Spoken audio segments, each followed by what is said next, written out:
하나님께서 오늘 우리에게 주신 말씀 에베소서 2장 1절에서 10절까지 말씀입니다. 에베소서 2장 1절에서 10절까지 말씀, 제가 가지고 있는 성경으로는 신약 성경 311쪽입니다. 신약 성경 311페이지 에베소서 2장 1절에서 10절 말씀입니다.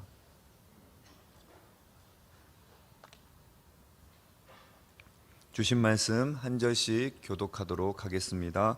제가 먼저 읽겠습니다. 그는 허물과 죄로 죽었던 너희를 살리셨도다.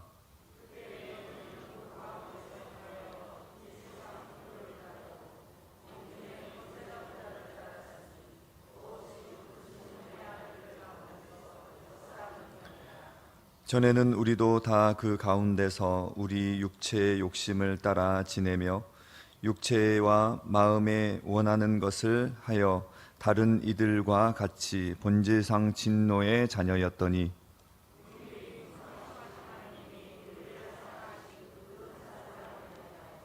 허물로 죽은 우리를 그리스도와 함께 살리셨고 너희는 은혜로 구원을 받은 것이라.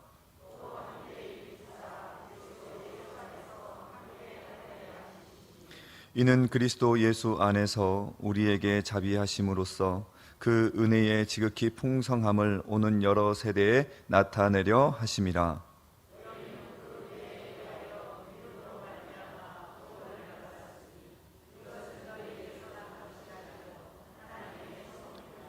행위에서 난 것이 아니니 이는 누구든지 자랑하지 못하게 함이라.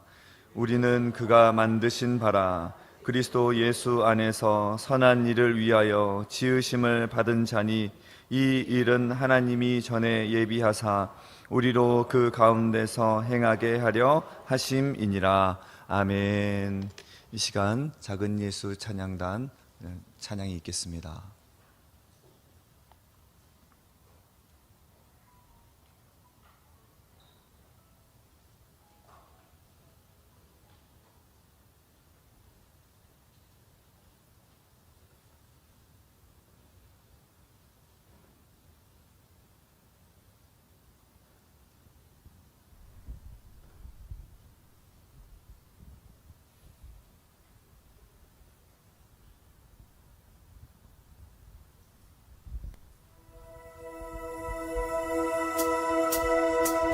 나보다 나를 잘 아시는 주님, 내가 주를 떠나 어디로 가겠나이까. 나 어딜 가든지 주의 손이 나를 인도하시며 주의 오른손이 나를 붙드시리다. 나를 창세 전부터 계획하시고 지금까지 인도하시네. 하나님이여 주의 생각이 어찌 그리 고매로우신지요. 나의 생각보다 나의 뜻보다 더 크고 놀라우신 주님. 하나님이여 나를 살피사 나의 마음을 다시오니 날 영원한 길로 인도하소서.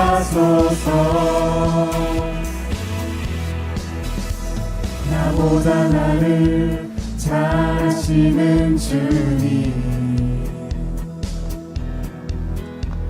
내가 주를 떠나 어디로 가겠나이까. 나 어딜 가든지 주의 손이 나를 인도하시며 주의 오른손이 나를 붙드시리라. 나를 창세 전부터 계획하시고 지금까지 인도하시네. 하나님이여 주의 생각이 어찌 그리고 배로우신지요. 나의 생각보다 나의 뜻보다 더 크고 놀라우신 주님. 하나님이여 나를 살피사 나의 마음을 다시오니 나를 영원한 길로 인도하시네. 하나님이여 주의 생각이 어찌 그리고 배로우신지요. 나의 생각보다 나의 뜻보다 더 크고 놀라우신 주님. 하나님이여 나를 살피사 나의 마음을 다시오니 나를 영원한 길로 인도하소서.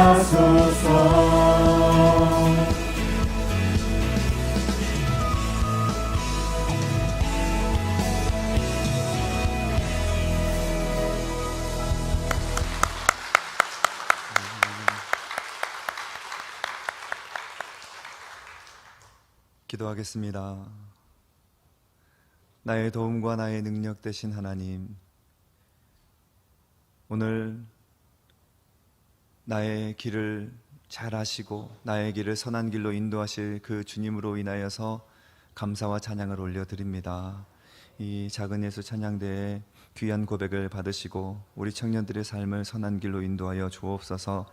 우리 산들교회의 모든 삶의 여정 또 믿음의 여정을 주님이 계획하신 길로 선하게 인도하여 주옵소서. 오늘도 주의 말씀 듣기 원합니다. 주의 말씀을 내 마음판에 새겨주사 그 말씀으로 인해서 주님이 기뻐하시는 길로 또 주님이 기뻐하시는 세상을 만들어 나아가는 귀한 우리 산돌교회가 되게 하여 주옵소서. 예수님의 이름으로 기도드립니다. 아멘. 할렐루야. 주님의 사랑과 은혜가 우리 산돌교회 모든 성도님들의 삶 가운데 넘치게 임하길 간절히 축복합니다. 우리 옆 사람에게 이렇게 인사하겠습니다. 당신을 통해 하나님의 선하심이 나타나길 축복합니다.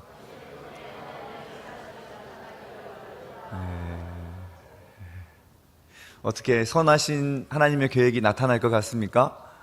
아멘. 여기 앞에서 보니까 우리 성도님들이 밝게 또 기쁨과 또한 축복의 그 마음으로 이렇게 축복해 주는 모습을 보니 하나님의 그 선하신 계획이 우리 산들교회를 통해서 또 각 가정을 통해서 성도 한 사람 한 사람을 통해서 아름답게 이루어질 것을 믿습니다.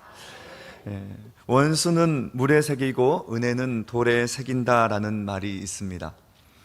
원한이 될 만한 일을 당하여도 그 일들을 마음에서 씻어버리고 또 우리가 받은 은혜는 늘 잊지 않고 기억하며 행복하게 살기를 바라는 마음에서 나오는 말입니다. 원수를 향한 나쁜 마음은 흔적도 없이 내 마음에서 씻어버리고 또 우리가 받은 은혜들은 늘 잊지 않고 기억하며 또 행복하며 살기를 모두가 바랄 것입니다. 사실 우리의 인생을 살아가다 보면 너무너무 힘들고 또 쓰라린 아픔들과 또 상처들이 있기 마련입니다.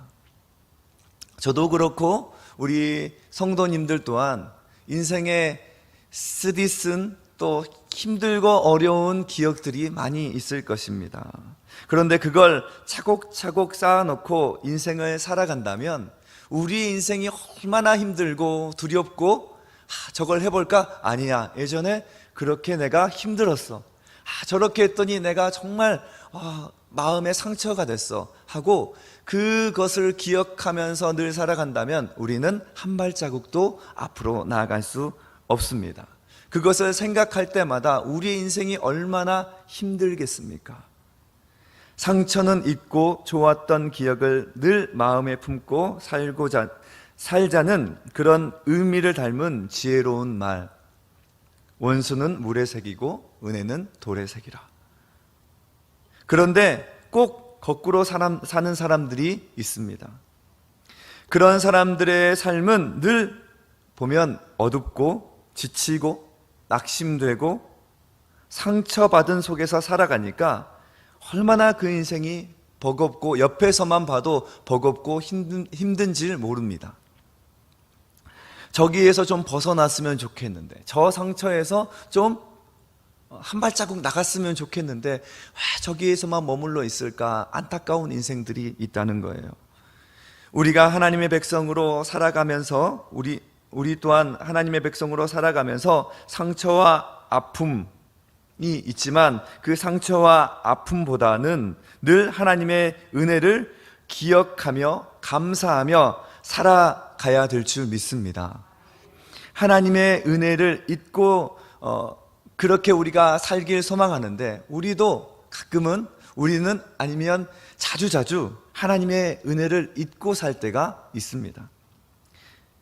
하나님, 내가 이런 은혜를 받았습니다 하고 감격했던, 또 하나님의 은혜만으로 충만하고 그것만으로 인해서 내가 정말 나의 인생에 아무것도 필요 없습니다, 이 은혜만 있으면 됩니다 했던 그 감격의 시간은 기억하지 못하고 내가 언제 하나님의 은혜 안에 있었느냐는 듯이 그렇게 살아가면 안 된다는 것입니다. 그런데 영적인 삶에서 하나님의 은혜를 망각하는 순간, 이 영적인 우리가 신앙생활에서 하나님의 은혜를 잊어버리는 순간, 우리가 의도하지 않아도 하나님을 대적하는 편에 서게 되는 것입니다. 하나님의 은혜를 잊어버리는 순간 나의 삶의 원망과 불평이 저절로 찾아와서 자리를 잡습니다. 그리고 그 원망과 불평하는 마음이 하나님을 향하면서 제일 먼저 나타나는 모습이 하나님의 말씀에 불순종하는 마음이 싹트기 시작합니다.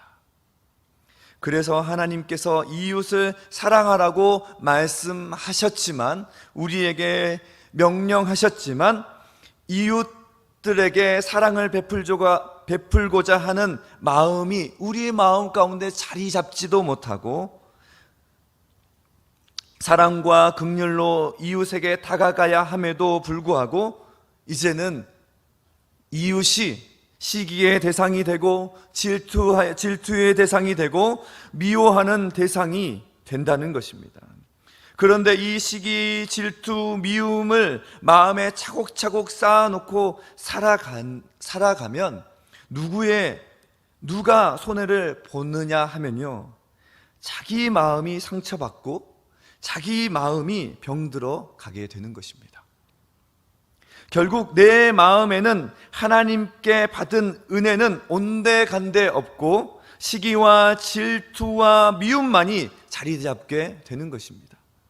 시기와 질투, 미워하는 마음과 하나님의 은혜가 바뀌어 버린 것이죠.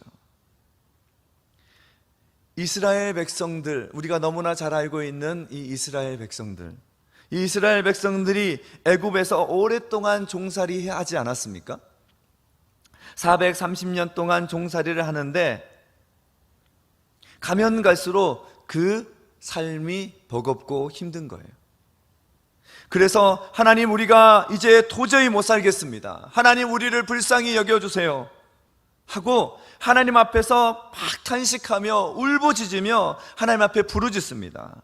그때 이스라엘 백성들의 그 탄식하는 소리, 그 억울한 소리, 그 억압받는 소리가 하나님께 들립니다. 그리고 모세를 예비하시고 모세를 세우셔서 출애굽을 시작하십니다. 애굽에게 10가지 재앙이 임하고 마지막 재앙, 애굽의 모든 장자가 죽게 되는 어마어마한 재앙이 그 땅에 임하게 됩니다. 집집마다 아이를 잃은 슬픔의 비명소리가 가득가득합니다. 그 속에서 하나님의 백성들의 가정은 죽음의 천사들이 다 넘어갑니다. 유월됩니다.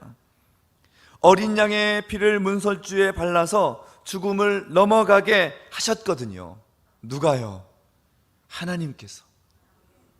유월절 감격을 가지고 이스라엘 백성들이 하나님께서 우리를 이렇게 사랑하시는구나, 저렇게 애굽의 장자들이 다 죽어서 비명소리를 지르고 저렇게 곡하는데 하나님께서는 우리를 이렇게 보호해 주시는구나, 우리가 430년 동안 하나님을 잊고 살았는데 여전히 하나님께서 계시는구나 하고 감격 가운데 애굽을 탈출합니다. 그때 이스라엘 백성들의 심정을 한번 생각해 보십시오. 얼마나 감격에 찼겠습니까? 그동안 이스라엘 백성들의 마음에 쌓였던 모든 억울함과 슬픔, 애굽 사람들에게 종이 되어서 벽돌을 굽고 노동을 하며 그들이 남긴 음식들을 먹으며 그렇게 근근하게 살아갔던 삶을, 그런 억울한 삶이 눈 녹듯이 녹아버리고 10가지의 기적 같은 일을 하나님께서 이스라엘 백성들에게 보이시면서 자신들을 구원해 주신 하나님 앞에서 얼마나 감격하며 감사가 넘쳤겠습니까? 그래서 출애굽하면서 나오는데 앞에 홍해가 딱 가로막고 있는 거예요. 근데 그 바다를 육지같이 건너가게 하시고 뒤쫓아오는 애국 군대는 하나님께서 깨끗하게 처리하시는 것을 보면서 저들의 입에서는 감사가 절로 나왔습니다. 할렐루야 찬양하면서 온 백성들이 밤이 맞도록 춤추며 살아계신 하나님, 지금껏 우리를 인도하시고 보호하시는 하나님, 그 하나님께 영광을 돌리며 감사하며 찬양을 올려드렸습니다. 이스라엘 광야 여정이 그렇게 시작됩니다. 감사, 또 감사, 또 감사. 홍해가 갈라지는데 그것이 기억날 때마다 감사. 애굽 땅에 재앙이 내리는 그것을 보면서 감사, 늘 감사 감격, 하나님 앞에 영광, 이렇게 시작했는데 광야 생활이 녹록치가 않습니다. 왜냐하면 먹을 것이 없거든요. 또 사는 것은 얼마나 불편합니까? 낮에는 정말 뜨거운 태양이 그들을 비추고 밤에는 살을 애는 추위가 그들을 덮칩니다. 여러 가지 불평거리가 투성입니다. 그런데 하나님께서 먹을 것이 없다고 곧 이렇게 투정 부리니까, 하나님 앞에 아우성이니까 하나님께서 하늘에서 만나를 내려주십니다. 만나를 내려주시니까 저들이 처음에는 만나를 대할 때 성경에 어떻게 기록하고 있습니까? 그들이 만나를 처음 먹을 양식이 없다가 하늘에서 만나가 내리니까 막 달려가서 그것을 주워 먹으면서 이렇게 이야기합니다. 이것이 무엇이냐? 이것이 무언데 이렇게 나오지? 이러면서 그 이름을 만나라고 지었대요. 하나님께서 우리에게 이런 양식을 광야에서 주시는구나, 그 만나를 보면서 감격하며 이 만나를 받았단 말이죠. 그런데 조금 지나니까 이 만나를 손에 쥐고 사람들이 이렇게 고백합니다. 에이, 또 만나야? 오늘 또 만나, 어제도 만나, 계속 만나네. 이제 뭐가 생긴 것입니까? 하나님이 저들에게 주셨던 은혜를 잊어버리고 그들이 이렇게 고백합니다. 우리가 애굽에 있었을 때는 비록 우상들에게 바쳐진 음식이었지만 그래도 고기도 먹고 몸에 좋은 부추도 먹고 뭣도 먹고 이것도 먹고 저것도 먹고 이런 게 자꾸 생각나는 것입니다. 한마디로 얘기해서 하나님의 구원의 은혜를 잊어버리는 순간 저들은 저절로 하나님과 대적하는 편에 서게 됐다는 것입니다. 하나님을 대적합니다. 하나님을 대적하니 하나님의 말씀을 듣지 않고 불순종하게 됩니다. 그들이 하나님께 구한 것이 무엇입니까? 하나님께 그들이 구한 것은 이것 달라는 거예요. 저것 달라는 거예요. 막 이것저것 필요한 것 달라는 거예요. 사랑하는 성도 여러분, 이것은 지금 수천 년 전에 중동 이스라엘 나라의 이스라엘 백성들의 이야기가 아닙니다. 이것은 오늘 이 시간을 살아가는 나의 이야기고 우리 모두의 이야기입니다.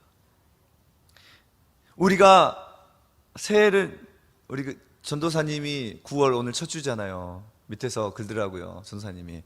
와, 벌써 9월이야. 이제 올해 4달밖에 안 남았네. 이러면서 막 이렇게 한숨을 쉬시더라고요. 올해를 시작한 지 9개월이 지났습니다. 8개월이 지났습니다. 새해를 시작하면서 우리는 어떤 고백으로 새해를 시작하셨습니까? 하나님의 거룩한 백성으로 하나님 살겠습니다. 하나님의 은혜를 잊지 않고 살겠다고 다짐했지만 지난 8개월 동안 우리는 우리는 이스라엘 백성들과 같이 살지 않았습니까? 신앙이 왜곡돼 버린 모습들, 오늘날 우리들의 삶에 너무 이 신앙이 왜곡된 것, 믿음이 하나님께 원망했던 모습들이 우리의 삶 가운데, 우리의 신앙 가운데 너무 많이 있다라는 거예요.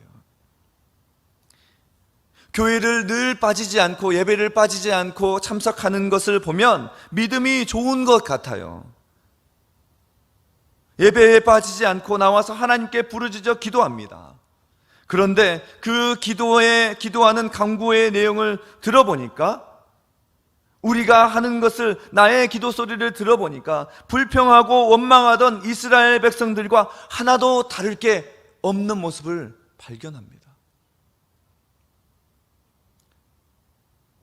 기도를 열심히 하고 그것이 믿음 생활인 것처럼 하는데 그 모든 것이 하나님의 은혜에 대한 감사의 고백이 아니라 도리어 나의 욕심만을 위한 것이 아니었냔 말입니다. 광야 백성들처럼 마찬가지로 우리가 그렇게 하나님 앞에서 행동하고 고백하지 않았습니까? 하나님, 이거 주세요. 하나님, 이거 빨리 해결해 주세요. 하나님, 이거 빨리 도와주셔야 돼요. 내가 어떻게 구원을 받았는가, 그 은혜는 까마득하게 잊어버리고 하나님 앞에서 기도하는 내용이 다 내 욕심과 탐욕으로 사로잡혀서 하나님께 구하는 거예요. 하나님, 나 이런 사업 시작했는데 하나님 사업 번창하게 해주세요. 하나님, 우리 아들 좋은 대학 가게 해주세요. 하나님, 우리 남편 건강하게 해주세요. 하나님, 뭐 해주세요? 저거 해주세요. 우리 가정만 이거 없어요. 우리 가족만 이렇게 가난해요. 이러면서 이거 해주세요, 저거 해주세요. 이 말이 믿음 좋은 것처럼, 기도를 잘하는 것처럼 보이지만 우리는 착각하지 말아야 합니다. 우리가 하나님 앞에 나와서 그런 달라고 기도하고 막 부르짖어서 기도하고 이런 것이 믿음 좋은 것처럼 보이지만 진정 하나님을 기쁘시게 하는 기도가 될 수 없다라는 것입니다. 그렇게 자신의 욕심으로 하나님을 찾다 보니 결국에 하나님을 향한 감사가 사라지고 받은 은혜를 잊어버리는 순간 하나님과 대적하는 자리에 서게 된다는 것입니다. 감사가 사라지는 순간 사람들은 뭘 찾게 되냐면요, 이스라엘 백성들이 뭘 찾았습니까? 금송아지를 찾게 되는 것입니다. 이게 광야의 모습입니다. 이게 이스라엘 백성들의 모습입니다. 하나님께 받은 바 구원의 은혜를 잊어버리는 순간 다른 사람들과 비교하게 되고 나 자신이 나의 삶의 중심에 서게 되는 것입니다. 에베소서 2장 1절부터 3절까지 원래 우리가 어떤 존재인가를 보여주는 말씀인데요, 우리 2장 1절에서 3절까지 말씀 한 절씩 교독하겠습니다. 제가 먼저 읽겠습니다. 그는 허물과 죄로 죽었던 너희를 살리셨도다.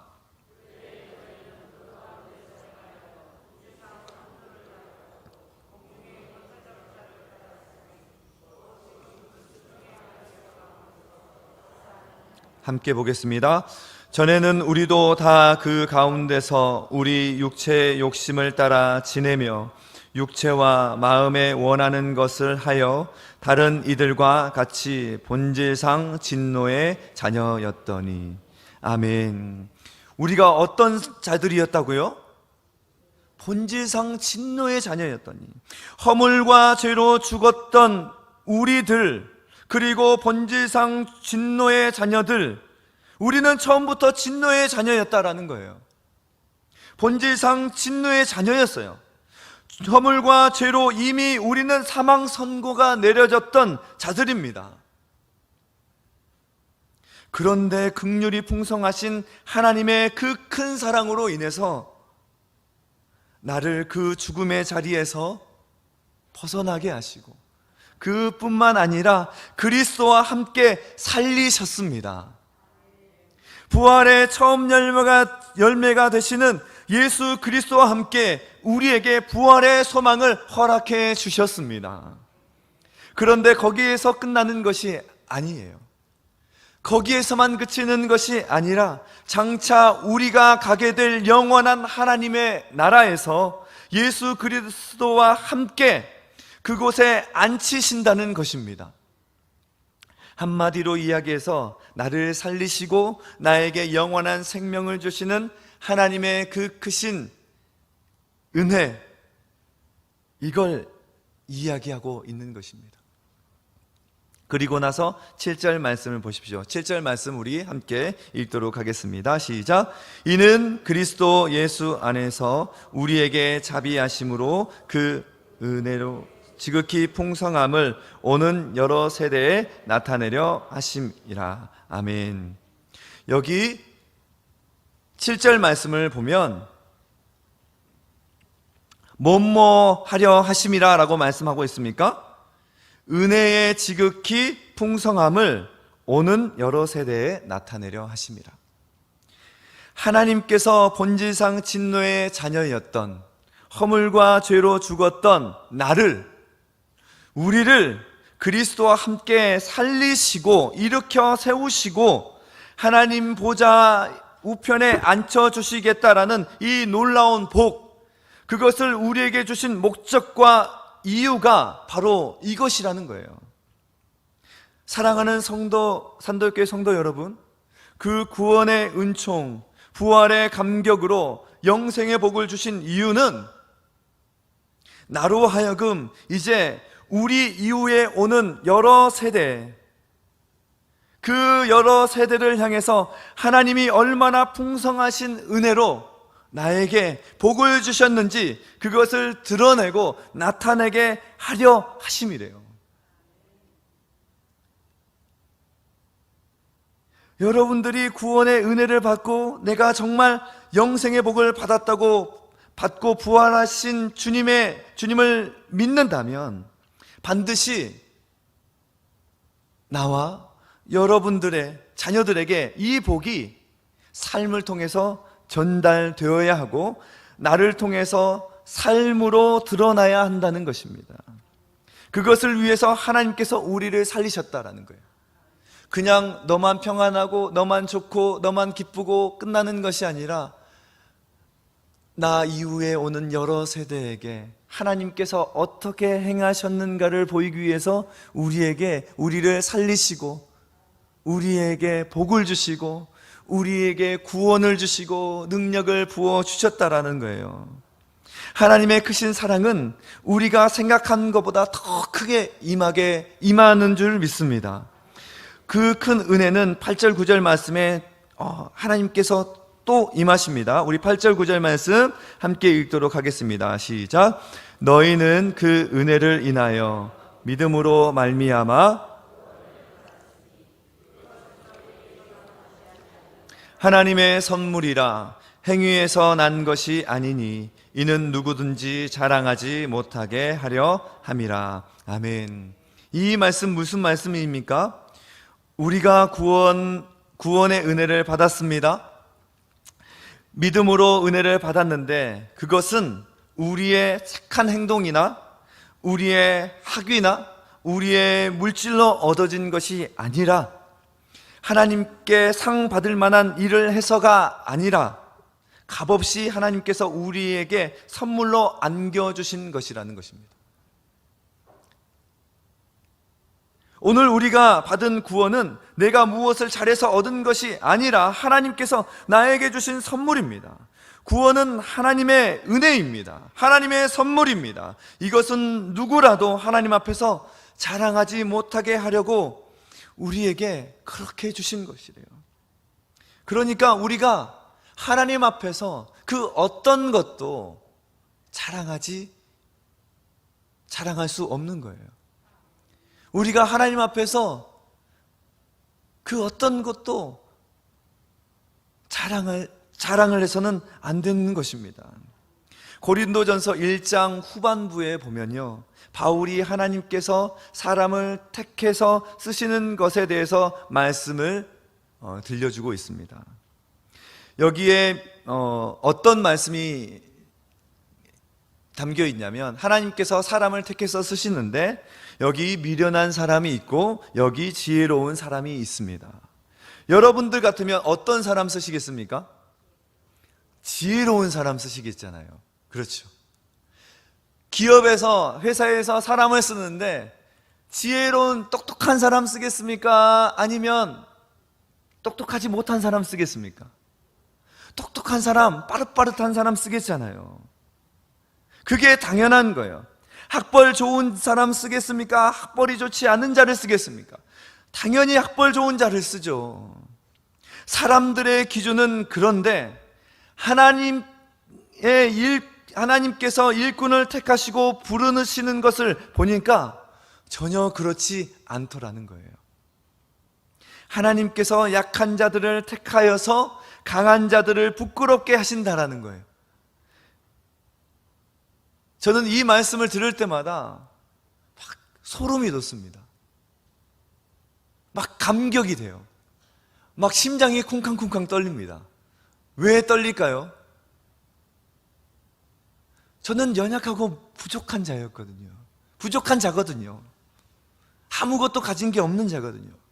그러니까 하나님께서 부자이고 공부 잘하고 이런 사람 안 쓰시고 연약한 자를 쓰신다니까 이 말씀을 들을 때마다 제 마음이 막 뛰는 거예요. 하나님께서는 약한 자를 택하여서 강한 자를 부끄럽게 하신다는 거예요. 이 말씀은 그냥 하나님께서 하신 말씀이 아니라 하나님께서 그렇게 성경에 보여주셔요. 성경에 보면 골리앗이 나옵니다. 골리앗은 어마어마하게 장대하고 힘이 세고 큰 장수였습니다.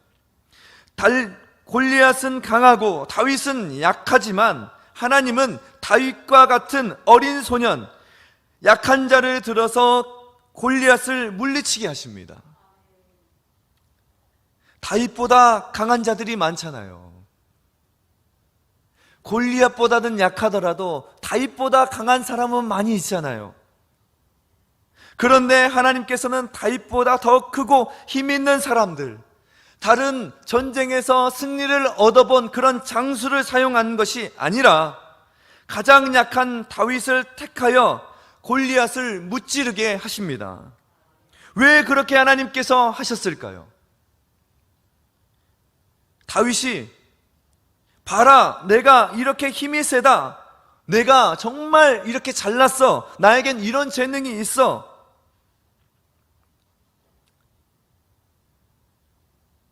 이렇게 할 수 없기 때문에 하나님께서 다윗을 골랐어요.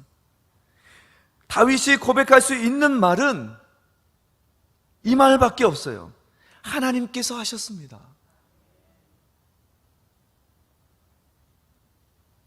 다윗이 할 수 있는 말은 하나님이 하셨습니다. 다윗은 작고 어리고 힘이 없고 연약해서 봐, 내가 이렇게 능력 있어 라고 말할 수 있는 처지가 아니었어요. 이렇게 고백할 수밖에 없기 때문에, 하나님께서 하셨습니다 라고 고백할 수밖에 없기 때문에 하나님께서 다윗을 택하셨다는 거예요. 그 뒤에 이어지는 말이 정말 기가 막힙니다. 고린도전서 이 말 뒤에 이렇게 말씀하고 있어요. 천한 것들, 멸시받는 것들, 없는 것들을 택하사 있는 것들을 폐하려 하신다고 기록하고 있습니다. 누가요? 누가 이런 말을 하고 있습니까? 누가 이렇게 행하십니까? 하나님께서 행하신다는 거예요. 하나님께서 이렇게 행하시는 것 기분이 안 좋으십니까? 가진 것이 많아서 왜 막 식이 나십니까? 천한 것들, 멸시받는 것들, 없는 것들을 택하사 있는 것들을 폐하려고 하신다. 하나님께서 그렇게 바울이 하나님의 역사하시는 것을 보니까 그렇게 행하신대요. 그런데 우리는 어떻습니까? 늘 기도하고 예배 가운데 은혜를 받고 감격을 받지만 천한 사람들을 보면 우리는 어떤 모습으로 나아가고 있습니까? 멸시받는 자들을 보면 우리는 어떻게 그들에게 나아가고 있습니까? 손가락질 받는 자들에 대해서 우리는 어떻게 행하고 있습니까? 그런데 하나님께서는 놀랍게도 멸시받는 자, 천한 자, 없는 자들을 택하사 있는 것들을 폐하려 하신다. 그 뒤에 하나님께서 이렇게 택하신 이유를 설명하고 있는데 고린도전서 1장 29절 말씀입니다. 우리 함께 보겠습니다. 시작.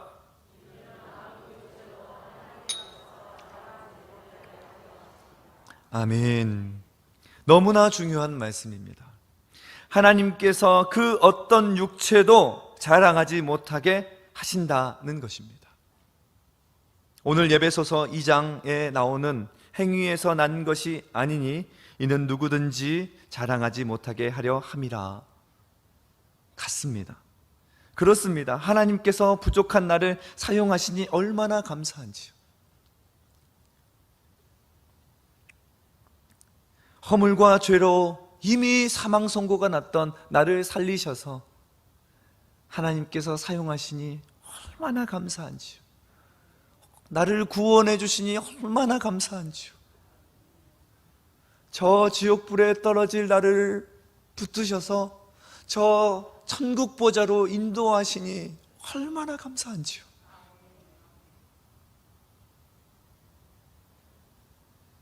하나님께서 나를 구원하시고 택하시고 은혜를 주신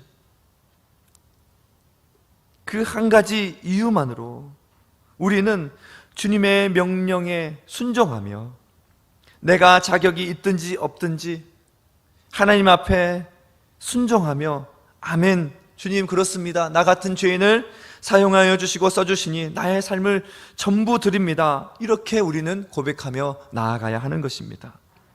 사도 바울은 그 은혜를 알았습니다. 나같이 부끄러운 죄인을 하나님께서 이방인의 사도로 불러주시니 내가 이 일을 감당함에 있어서 내 생명도 조금 더 귀한 것으로 여기지 아니하노라. 바울의 고백은 바로 이 은혜에 대한 감격의 고백이었습니다. 그가 잘나서도 아니고 충성심이 많아서도 아니고 바로 그 표현입니다. 어느 때까지 우리가 하나님께서 선한 일을 위해서 헌신해야 됩니까? 얼마만큼 내가 해야 됩니까? 그때 우리는 죽도록 충성하라는 이 말씀을 붙들어야 합니다. 이거는 막 억지로 시키는 것이 아니라 그냥 옆에 사람들이 당신 은혜 받았으니까 이거 해라가 아니라 내가 은혜 받은 자로서 하나님께서 들려주시는 그 은혜와 감격을 생각하며 하나님 내가 여기 있습니다. 내가 부족하지만, 내가 천하지만, 내가 가진 것이 없지만 나라도 사용하실 곳이 있다면 하나님 나를 사용하여 주옵소서. 그 은혜를 안 받았다면 충성하지 않아도 됩니다. 그렇지만 우리가 그 은혜를 받았다면 하나님 앞에 충성하며 하나님의 선한 일 가운데 사용되어야 할 것입니다. 우리 10절 말씀 함께 읽도록 하겠습니다. 시작. 우리는 그가 만드신 바라 그리스도 예수 안에서 선한 일을 위하여 지으심을 받은 자니 이 일은 하나님이 전에 예비하사 우리로 그 가운데 행하게 하려 하심이니라. 아멘. 하나님께서 우리를 왜 만드셨습니까? 왜 죽은 나를 택하시고 구원해 주시고 생명을 주시고 그렇게 복을 주셨습니까? 선한 일을 하기 위해서 우리를 만드셨대요. 우리 옆에 분들에게 이렇게 고백하겠습니까? 고백하겠습니다. 선포하겠습니다. 하나님께서 선한 일을 위해서 집사님을 만드셨습니다.